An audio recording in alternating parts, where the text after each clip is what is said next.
ऐसा आखिर क्या होगा कि अगर हम अपने नेल्स को काटना बंद कर दें और अगर हमारी बॉडी की सारी हड्डियां एक ही बार में टूट जाएं? हमें हिचकियां क्यों आती हैं? हम अपने आप को गुदगुदी क्यों नहीं कर पाते? और कैसे रोज सुबह आपकी हाइट कुछ सेंटीमीटर्स बढ़ जाती है? और आपको पता है कि गालों पे ये डिम्पल्स एक खासियत नहीं बल्कि एक कमी है। इस वीडियो में आप अपनी बॉडी के कुछ ऐसे ही अमेजिंग फैक्ट्स को जानने लगे हैं, तो आप सब बने रहिए वीडियो के एंड तक। नंबर 18 दोस्तों, आप अपने नेल्स को किसी खास वक्त पे कट नहीं करते। जब आपको फील होता है कि आपके नेल्स बड़े हो गए हैं, तब उस वक्त आप इन्हें काट लेते हैं। क्या आपको पता है कि आपके नेल्स का ग्रोथ वेट क्या है? और अगर आप अपने नेल्स कभी कट ही ना करें तो क्या होगा? दोस्तों, एक महीने में आपके नेल्स कम से कम 3 से 4 मिलीमीटर तक बढ़ते हैं। इसका मतलब रोज आपके नेल 0.1 मिलीमीटर के हिसाब से बढ़ते हैं। अगर आप अपने नेल्स को काटना ही बंद कर देंगे तो पता है आपके नेल्स के साथ क्या होगा? आपके नेल्स में बैक्टीरिया, फंगस और इन्फेक्शन हो जाएगा। श्रीधर जलाल एक ऐसे इंसान है जिन्होंने 66 ईयर्स तक अपने लेफ्ट हैंड के नेल्स को नहीं काटा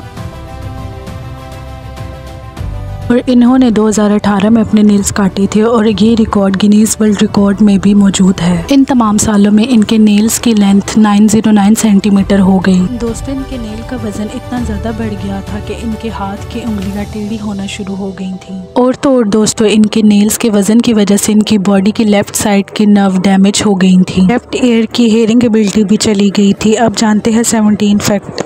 दोस्तों, ये बात साइकोलॉजिकल बिल्कुल दुरुस्त है कि अगर कोई आपके सामने यॉर्निंग या बासी वगैरह लेता है तो आपको भी यॉर्निंग आने शुरू हो जाएगी। क्या आपको पता है बासी लेना या यॉर्निंग लेना कितना बॉडी के लिए अच्छा है? इससे बॉडी टेम्परेचर रेगुलेट होता है, ब्रेन एक्टिव रहता है और ऑक्सीजन बॉडी के अंदर सही से फ्लो होती है और बॉडी के लंग टिश्यू ल्यूब्रिकेट होते हैं। सोचिए दोस्तों, छोटी सी दिखने वाली एक्टिविटी आपकी बॉडी में कितना ज़्यादा कॉन्ट्रीब्यूट कर रही है। आप देखते हैं 16 फैक्ट। दोस्तों, बेड पे से उठने का तो किसी का भी नहीं दिल करता। सोचिए कि अगर कोई आपको बेड पे सोने के $19 यानी 15 लाख रुपए दे। दोस्तों, नासा ने लोगों को ये चैलेंज दिया है क्योंकि बेड पे रहना सिर्फ 2 महीने के लिए बहुत ज़्यादा मुश्किल है। दोस्तों, इससे आपको ह्यूमन हाइबरनेशन भी हो जाता है, जैसे हार्ट के रेट का बढ़ जाना, शोल्डर्स और हिप का ब्लड फ्लो रुक जाना, फैट का बहुत ज़्यादा बढ़ जाना और मेंटली इनएक्टिव हो जाना और भी बहुत ज़्यादा प्रॉब्लम्स का हो जाना और आखिर में तो ये आपकी जान भी ले सकता है। दोस्तों, ये आपके लिए भी अच्छा है कि आप मेहनत करके पैसे कमाएं। चलते हैं जी अपने 15 फैक्ट पे। दोस्तों, ये स्किन हमारी बॉडी को कवर करती है, इसीलिए ये बॉडी का सबसे बड़ा ऑर्गन है। क्या आपको अंदाजा भी है कि ह्यूमन स्किन किस चीज से बनी होती है? दोस्तों, क्या आपको पता है कि 1 inch human skin 19 million skin gland, 650 sweat glands,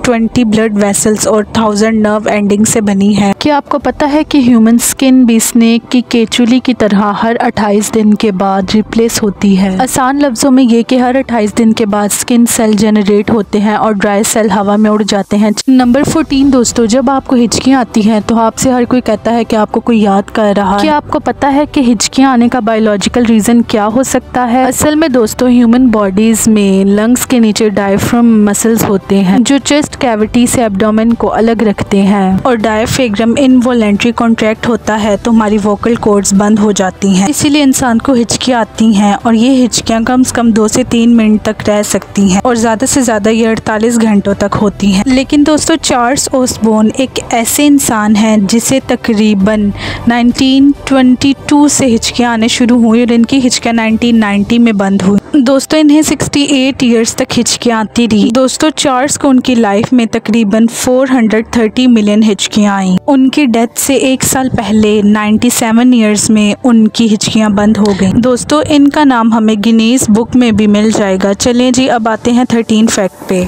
किसी किसी को तो बहुत ज़्यादा पसीना आता है और किसी किसी को तो पसीना बिल्कुल आता भी नहीं। पसीना ना आने की कंडीशन को हम एनहाइड्रोसिस भी कहते हैं और बहुत ज़्यादा पसीना आने की कंडीशन को हाइपरहाइड्रोसिस कहते हैं। पसीना ना आना भी आप लोगों के लिए एक बहुत बड़ी बीमारी हो सकती है। आपको अलग अलग स्किन प्रॉब्लम्स हो सकते हैं, जैसे दोस्तों आपको एक्नी हो सकती है, डार्क स्पॉट रेडनेस हो सकती है आपकी स्किन पे और इसके अलावा पसीना आने से हमारी बॉडी हीट को बाहर निकालती रहती है। नंबर 12, जब हम किसी को गुदगुदी करते हैं तो सामने वाले इंसान पे इसका बहुत ज़्यादा इफेक्ट होता है और दूसरी तरफ जब हम अपने आप को गुदगुदी करने की कोशिश करते हैं तो ये हमें फील भी नहीं होती। क्या आपको पता है कि ऐसा क्यों होता है? क्योंकि हमारे ब्रेन को पहले से ही सिग्नल मिल जाते हैं कि हम अपने आप को खुद गुदगुदी करने लगे हैं, जिसकी वजह से ब्रेन के सेरिबेलम को पहले से ही पता होता है कि हमें गुदगुदी से कैसा महसूस हो। अगर हम अपने आप को गुदगुदी करने की कोशिश करते हैं तो वो दोस्तों हमें फील भी नहीं होती। नंबर 11, एक हाथ में 5 उंगलियां होती हैं और हर एक उंगली के अपने अपने नाम होते हैं। इसी तरह हर उंगली की अपनी एक इम्पोर्टेंस होती है। इसलिए क्या आपको पता है कि हाथों की 5 उंगलियों में से सबसे ज्यादा छोटी फिंगर का काम होता है, जिसे हम पिंकी फिंगर भी कहते हैं। क्या आपको पता है कि हमारे हाथ की सबसे छोटी उंगली, जिसे हम पिंकी फिंगर भी कहते हैं, उसी की वजह से बाकी उंगलियां भी हमारी काम कर सकती हैं। डॉक्टर्स के मुताबिक अगर आप अपने हाथ की पिंकी फिंगर खो देते हैं तो आपकी 50% स्ट्रेंथ कम हो जाती है।